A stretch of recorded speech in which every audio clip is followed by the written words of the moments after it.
Polling കഴിഞ്ഞു. ഇനിയിപ്പോൾ നമ്മൾ വോട്ടെണ്ണലിന് അല്ലെങ്കിൽ റിസൾട്ടിന് വേണ്ടി വെയിറ്റ് ചെയ്യുകയാണ്. പക്ഷേ ഞങ്ങൾ UDF പൊതുവെ തികഞ്ഞ ആത്മവിശ്വാസത്തിലാണ്, വർദ്ധിച്ച ആത്മവിശ്വാസത്തിലാണ്. കാരണം തെരഞ്ഞെടുപ്പ് ദിനം അടക്കം നമ്മൾ നോക്കുമ്പോൾ ജനങ്ങളുടെ പ്രതികരണം നമ്മൾ മനസ്സിലാക്കുമ്പോൾ ഞങ്ങൾ പ്രതീക്ഷയിൽ അപ്പുറത്തേക്കുള്ളൊരു റിസൾട്ട് ഉണ്ടാകും എന്ന് തന്നെയാണ് ഞങ്ങൾക്ക് കിട്ടുന്ന വിവരങ്ങൾ. ഈ തവണ സർക്കാരിനെതിരായിട്ട് കമ്മ്യൂണിസ്റ്റുകാർ തന്നെ വോട്ട് ചെയ്യാൻ മുന്നോട്ട് വന്നു എന്ന് ഞങ്ങൾക്ക് ബോധ്യപ്പെടുന്നുണ്ട്. അവരെല്ലാം വളരെ വ്യാപകമായി ഈ തെറ്റായ നടപടികൾക്ക്, സർക്കാരിന്റെ നയങ്ങൾക്കെതിരെ വോട്ട് ചെയ്തിട്ടുണ്ട്. മാത്രമല്ല UDF ക്യാമ്പിന് വളരെ ഐക്യത്തോടുകൂടി പ്രവർത്തിക്കാൻ സാധിച്ചു എന്നത് വലിയ നേട്ടമാണ്. പലരും പ്രതീക്ഷിച്ചതും പലരും പ്രവചിച്ചതും പലരും പരിശ്രമിച്ചതും പലരും ഈവൻ മാധ്യമങ്ങൾ പോലും പലപ്പോഴും പറയാൻ ശ്രമിച്ചതും കോൺഗ്രസിലൊക്കെ വലിയ അഭിപ്രായ വ്യത്യാസങ്ങളുണ്ട്, അഭിപ്രായ വ്യത്യാസങ്ങൾ ഉണ്ടാകും എന്നുള്ള നിലയ്ക്കാണ്. ഒന്ന്, കോൺഗ്രസ് പാർട്ടിയുടെ നേതൃത്വം ഐക്യത്തോടെ പ്രവർത്തിച്ചു. നമ്പർ 2, UDF എന്ന നിലയിൽ ഒരു സംവിധാനം വളരെ കൺസോളിഡേറ്റഡ് ആയിട്ടാണ് ഞങ്ങൾ വോട്ട് ചെയ്തത്. അഭിപ്രായ വ്യത്യാസമില്ലാതെ ക്യാമ്പയിൻ നന്നായി കോർഡിനേറ്റ് ചെയ്ത് കൊണ്ടുപോകാൻ കഴിഞ്ഞു. ഞങ്ങൾക്ക് നല്ല തികഞ്ഞ ആത്മവിശ്വാസവും ഉജ്ജ്വലമായ വിജയവും.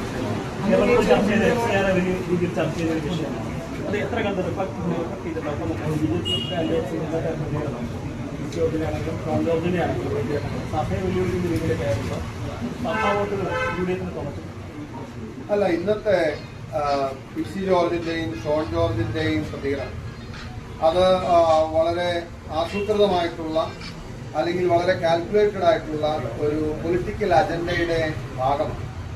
ഞാൻ കുറച്ച് നാളായിട്ട് ഞാൻ പലയിടത്തും ഇത് സൂചിപ്പിച്ചിട്ടുണ്ട്. അതായത് ഇപ്പോൾ സഭയെ കടന്നാക്രമിച്ചത് ഒരു ആകസ്മികമാണ് അല്ലെങ്കിൽ പെട്ടെന്നുള്ള ഒരു റിയാക്ഷൻ ആണെന്നോ കരുതേണ്ടതില്ല. BJPയുടെയും സംഘപരിവാറിന്റെയും ഒരു വോയിസാണ് ഇന്ന് നമ്മൾ PC ജോർജിലൂടെയും ഷോൺ ജോർജിലൂടെയും കേട്ടത്. ഇപ്പൊ കഴിഞ്ഞ നാളുകളിൽ നമ്മൾ മനസ്സിലാക്കുന്ന ഒരു കാര്യം, BJPയും സംഘപരിവാറും RSSും സംഘപരിവാറും BJPയിലെ ചില ഘടകങ്ങൾ, അതായത് PC ജോർജ് പോലെ, ഷോൺ ജോർജ് പോലെ, 2020 പോലെ, അബ്ദുള്ളക്കുട്ടി പോലുള്ള ട്രോജൻ ഹോഴ്സുകളെ ഇറക്കി കേരളത്തിലെ ന്യൂനപക്ഷങ്ങൾക്കെതിരായി ഇവർ ജനിപ്പിക്കാൻ ആഗ്രഹിക്കുന്ന ഒരു വർഗീയതയുടെയും വിദ്വേഷത്തിന്റെയും രാഷ്ട്രീയം കേരളത്തിൽ പരീക്ഷിക്കാൻ ഒരുങ്ങുകയാണ്. കാരണം എനിക്ക് വ്യക്തമായ ബോധ്യമുള്ള അറിവുള്ള ഒരു കാര്യമാണ്, RSSന്റെയും BJPയുടെ ഒരു ഇന്റലക്ച്വൽ സെല്ലിന്റെയും ഒക്കെ ഒരു ഗവേഷണത്തിൽ അവർക്ക് രാജ്യം മുഴുവൻ വളരാൻ കഴിഞ്ഞെങ്കിലും, രാജ്യം മുഴുവൻ BJPക്ക് നേട്ടമുണ്ടാക്കാൻ കഴിഞ്ഞെങ്കിലും കേരളത്തിൽ അവർക്ക് വേരോട്ടം ഉണ്ടാകാത്തതിന് കാരണം കേരളം അതിശക്തമായ മതേതരത്വം ഉൾക്കൊള്ളുന്ന മണ്ണാണ്.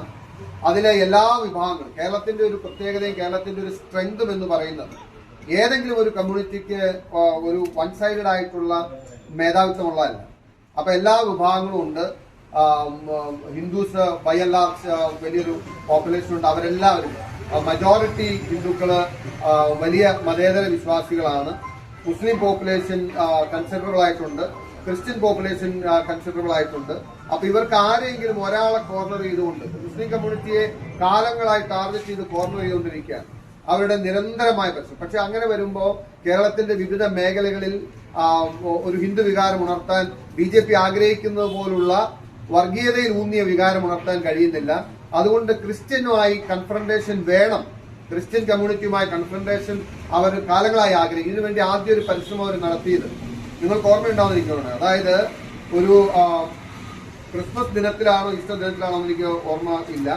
ആ ഒരു പർട്ടിക്കുലർ ഡേ തെരഞ്ഞെടുത്ത് കോട്ടയത്ത് അവർ ഘർ വാപ്പസി എന്ന് പറഞ്ഞ് ഏതാനും ക്രിസ്ത്യാനികളെ ഹിന്ദു മതത്തിലേക്ക് തിരികെ കൊണ്ടുവന്ന് ഒരു വർഗീയമായ ഒരു ഇതുണ്ടാക്കാൻ കഴിയുമോ എന്ന് പരിശ്രമിച്ചിരുന്നു.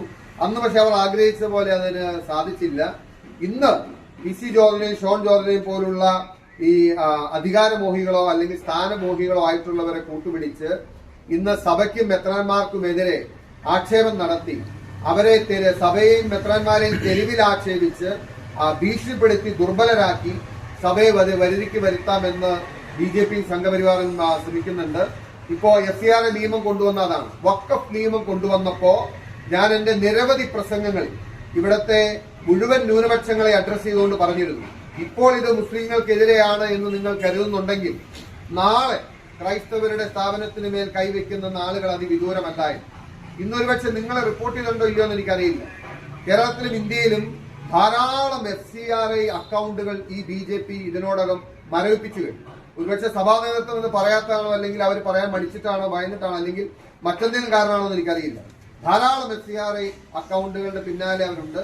അപ്പൊ അത് പറഞ്ഞ് സഭയെ വരുതിയിലാക്കാമെന്ന് കരുതുന്ന ഒരു സംഘപരിവാർ അജണ്ട ഇതിന്റെ പിന്നിലുണ്ട്. ഞാൻ വിശ്വസിക്കുന്നതും ഞാൻ മനസ്സിലാക്കിയിട്ടുള്ളതും ഞാൻ അറിഞ്ഞിട്ടുള്ളതുമായ സഭയെ വെച്ചിട്ട് ഇങ്ങനത്തെ ഭീഷണികൾക്ക് മുമ്പിൽ അവർ വഴങ്ങുമെന്നത് BJPയുടെയും RSSന്റെയും തെറ്റിദ്ധാരണയാണ്. കാരണം ഇവിടത്തെ സഭ 2000 കൊല്ലത്തോളം പാരമ്പര്യമുള്ള സഭയാണ്. ഒരുപാട് വോട്ട്സ്, ഒരുപാട് പ്രതിസന്ധികളും വെല്ലുവിളികളും ഒക്കെ പല രീതിയിലും പല സമയത്തും അതിജീവിക്കേണ്ടി വന്നിട്ടുണ്ട്. അതിനെയൊക്കെ ആ വെതറിനെയൊക്കെ സർവൈവ് ചെയ്ത ഒരു സഭ കേവലം ഒരു നരേന്ദ്രമോദിയും അമിത്ഷായും വന്നതുകൊണ്ട് PC ജോർജും ഷോൺ ജോർജും വരട്ടിയതുകൊണ്ട് അതിനൊരു മാറ്റം ഉണ്ടാവുമെന്ന് വരുന്നില്ല. പക്ഷെ എനിക്ക് ഒരു കാര്യത്തിൽ സന്തോഷമുണ്ട്. ഈ കഴിഞ്ഞ കുറച്ച് നാളുകളായി ഏതാനും ചില അച്ഛന്മാർക്കോ അല്ലെങ്കിൽ ചില പിതാക്കന്മാർക്കോ അല്ലെങ്കിൽ ചില മെത്രാന്മാർക്കോ ഒക്കെ BJPയും കൊള്ളാം എന്നൊരു തോന്നൽ ഇടയ്ക്കിടയ്ക്കൊക്കെ വന്നു തുടങ്ങിയിട്ടുണ്ടായിരുന്നു. അവർക്കൊക്കെ ഒരു ബോധോദയം ഉണ്ടാവാൻ ഇത് നന്നായി എന്നാണ് എനിക്ക് തോന്നുന്നത്. കേരളത്തിലെ ജനങ്ങളോട് പൊതുവായി ഞാൻ പറയാൻ ആഗ്രഹിക്കുന്നത്, ഈ വർഗീയതയുടെ രാഷ്ട്രീയത്തെ നമുക്ക് പരാജയപ്പെടുത്തണം. അത് മുസ്ലിം കമ്മ്യൂണിറ്റിക്കെതിരാണെങ്കിലും അത് സഭകൾക്കെതിരായിട്ടാണെങ്കിലും ഇവർ പറയുന്നത് ഒരിക്കലും നാടിന്റെ നന്മയ്ക്ക് വേണ്ടിയിട്ടല്ല. ഞാൻ ഇതിനൊന്നും ഔട്ട്റൈറ്റ് എല്ലാം എല്ലാ ചെയ്തികളെയും ന്യായീകരിക്കാൻ ആളല്ല, അല്ലെങ്കിൽ ഏതെങ്കിലും കമ്മ്യൂണിറ്റിയുമായി ബന്ധപ്പെട്ടോ ഏതെങ്കിലും സഭയുമായി ബന്ധപ്പെട്ടോ ചെയ്ത കാര്യങ്ങളെ ന്യായീകരിക്കാൻ നിൽക്കുന്നതല്ല. പക്ഷേ ഈ അജണ്ട വളരെ ക്ലിയർ ആണ്. ഈ അജണ്ടയെ കേരളം പരാജയപ്പെടുത്തിയേ പറ്റൂ. കാരണം നമ്മൾ കാലങ്ങളായി സമാധാനമായി ജീവിക്കുന്ന ഒരു നാടാണ് കേരളം. ഈ രാജ്യത്തിന് പോലും ഒരു മോഡലാണ്, അല്ലെങ്കിൽ രാജ്യം പോലും ആദരിക്കുന്ന ബഹുമാനിക്കുന്ന ഒരു സംസ്ഥാനമാണ്. അതുകൊണ്ട് തന്നെ BJPയുടെയും RSSന്റെയും സംഘപരിവാറിന്റെയും വർഗീയ അജണ്ടയ്ക്ക് മുമ്പിൽ സഭാ നേതൃത്വം മുട്ടുകുത്തരുത് എന്നതല്ല, കേരള സമൂഹം മുട്ടുകുത്തരുത് എന്നുള്ളതാണ്. കാരണം ഇന്നിപ്പോ പറഞ്ഞിട്ടുള്ള ഭാഷയും രീതിയും ആ രീതിയിലൊക്കെ പറയാൻ ഞങ്ങൾക്ക് അറിയാൻ പാടില്ല, കഴിയില്ലാണ്ടോ ഒന്നുമല്ല. പക്ഷെ ആ ശൈലി അല്ലാത്തതുകൊണ്ടാണ് കോൺഗ്രസ് ഇപ്പൊ അദ്ദേഹം ചോദിക്കുന്നത്. ഇപ്പൊ എന്ത് തന്നെ പറഞ്ഞാലും എന്തൊക്കെ ആക്ഷേപങ്ങൾ നിങ്ങൾക്ക് പറയാനുണ്ടെങ്കിലും, ഇപ്പൊ സഭയുടെ ഭാഗത്തും തെറ്റും കുറ്റമൊക്കെ ഉണ്ടായിട്ടുണ്ട്, അല്ലെങ്കിൽ ചില കാര്യങ്ങളിലൊക്കെ ഞങ്ങൾക്ക് അഭിപ്രായ വ്യത്യാസം ഉണ്ടായിട്ടുണ്ട്, ഞങ്ങൾ അഭിപ്രായ വ്യത്യാസം രേഖപ്പെടുത്തിയിട്ടുണ്ട്, ചില നിലപാടുകളോട് യോജിക്കാൻ കഴിഞ്ഞിട്ടില്ല. ഇതൊക്കെ ആയിരിക്കുമ്പോഴും കഴിഞ്ഞ നാളുകളിൽ കേരള സമൂഹത്തിന് പൊതുവെ ക്രൈസ്തവ സഭാ നേതൃത്വം നൽകിയിട്ടുള്ള നമുക്ക് ഒരിക്കലും വിസ്മരിക്കാൻ കഴിയാത്ത സംഭാവനകൾ, അത് ക്രിസ്ത്യാനികൾക്ക് കൊടുത്തതല്ല, കേരളത്തിന് മൊത്തത്തിൽ കൊടുത്താണ്. അഭിമാനത്തോടുകൂടി പറയാൻ കഴിയും. തീർച്ചയായിട്ടും ഇന്ന് കാണുന്ന ഈ നവകേരളം, അല്ലെങ്കിൽ ഇന്ന് നമ്മൾ കാണുന്ന കേരളത്തിന്റെ പുരോഗതിക്കും പുരോഗമന സ്വഭാവത്തിനും നേട്ടങ്ങൾക്കും വികസനങ്ങൾക്കും ചെറുതല്ലാത്ത പങ്ക് വഹിച്ചിട്ടുള്ളതാണ് ക്രൈസ്തവ സഭ. അതുപോലെ തന്നെ എല്ലാ കമ്മ്യൂണിറ്റിക്കും, ഇവിടുത്തെ നവോത്ഥാന പ്രസ്ഥാനങ്ങൾ, അവർക്കെല്ലാം അതിൻ്റെതായ പങ്ക് അവർ വഹിച്ചിട്ടുണ്ട്. അപ്പൊ അതൊന്നും വിസ്മരിച്ച് അങ്ങനെ ഒരു ദിവസം കൊണ്ട് ആക്ഷേപിച്ചും ആട്ടിയും ഭീഷണിപ്പെടുത്തിയും തെരുവിൽ അധിക്ഷേപിച്ചും ഒന്നും ഇല്ലായ്മ ചെയ്യാൻ കഴിയില്ല. കേരളത്തിന്റെ പൊതുസമൂഹം അതിലേക്ക് വിലവെക്കും. പക്ഷേ ഈ ട്രോജൻ കുതിരകളെ തിരിച്ചറിഞ്ഞ് ഇവരെ ഇപ്പോഴേ നമ്മൾ മടക്കി അയച്ചില്ല, അല്ലെങ്കിൽ ഇവരെ ഇപ്പോഴേ പരാജയപ്പെടുത്തിയില്ല എങ്കിൽ കേരളം ഇതിന് വലിയ വില കൊടുക്കേണ്ടി വരും. സ്വാഭാവികമായിട്ടും PC ജോർജിനെ പോലെ, ഷോൺ ജോർജിനെ പോലെ, അബ്ദുള്ള കുട്ടിയെ പോലെ, സാബു ജേക്കബിനെ പോലുള്ളവർ BJPയുടെയും RSSന്റെയും ട്രോജൻ കുതിരകളാണ്. അവർ അവരുടെ കാര്യലാഭത്തിന് വേണ്ടി, അവരുടെ നേട്ടത്തിന് വേണ്ടി, അവർക്ക് കിട്ടുന്ന ബെനിഫിറ്റിന് വേണ്ടി ഇവിടെ ആരെയും തള്ളിപ്പറയാനും, ആരെയും ആക്രമിക്കാനും, ആരെയും അധിക്ഷേപിക്കാനും, ആർക്കെതിരെ എന്ത് ഇല്ലാത്ത കാര്യം പറയാനും തയ്യാറാകും. ഇതിന് രാഷ്ട്രീയത്തിനപ്പുറത്ത് ഈ സമൂഹത്തിന്റെ മതേതര സ്വഭാവത്തിന്റെ പ്രശ്നമാണ്. ഇത് നിലനിർത്താൻ വേണ്ടി മുന്നോട്ട് വന്നു. അതുകൊണ്ട് PC ജോർജിനോട് ഞാൻ അദ്ദേഹം പറഞ്ഞ ഭാഷയിൽ മറുപടി പറയാൻ ആഗ്രഹിക്കുന്നില്ല. പക്ഷെ നിങ്ങളുടെ വിരട്ടൊന്നും വിലപ്പോവാൻ പോകുന്നില്ല. സഭ എന്ന് പറയുന്നത് കേവലം മെത്രാന്മാർ മാത്രമാണ് എന്ന് നിങ്ങൾ ധരിക്കരുത്. സഭാ നേതൃത്വം എന്ന് പറയുന്നത്, സഭ എന്ന് പറയുന്നത് വിശ്വാസികളുടെ സമൂഹമാണ്. വിശ്വാസികളുടെ സമൂഹത്തിന് അറിയാം എങ്ങനെ പ്രതികരിക്കണം, ആർക്ക് വോട്ട് ചെയ്യണം. അല്ലാണ്ട് നിങ്ങൾ പറയുന്ന പോലെ വോട്ട് ചെയ്യാനിരിക്കുന്നതല്ല കേരളത്തിലെ വിശ്വാസികളുടെ സമൂഹം. ഇവിടെയൊക്കെ പല രീതിയിലും പല അച്ഛന്മാരും പല കാര്യങ്ങളും ഒക്കെ പരിശ്രമിച്ചിട്ടുണ്ടെങ്കിലും അതിനൊന്നും ഒരു വിശ്വാസി വഴങ്ങിയിട്ടില്ല. അവർക്കറിയാം എവിടെ വോട്ട് ചെയ്യണമെന്ന്. പക്ഷേ ഇത് അങ്ങേയറ്റം നിർഭാഗ്യകരമായ അപലപനീയമായ ഒരു സ്റ്റേറ്റ്മെന്റ് ആണ്. ഒരു കാരണവശാലും ഇതിനെ അംഗീകരിക്കാൻ കഴിയില്ല. BJPയുടെ നേതൃത്വത്തിന്റെ അഭിപ്രായം എന്താണെന്ന് ഞാൻ ചോദിക്കാൻ ആഗ്രഹിക്കുന്നു. കാരണം അവരറിയാതെ, അവർ പറയാതെ, അവരുടെ ഇൻഡിക്കേഷൻ ഇല്ലാതെ, അവരുടെ റിമോട്ട് കൺട്രോൾ ഇല്ലാതെ ഇവരൊന്നും ഇത് പറയാൻ പോകുന്നില്ല.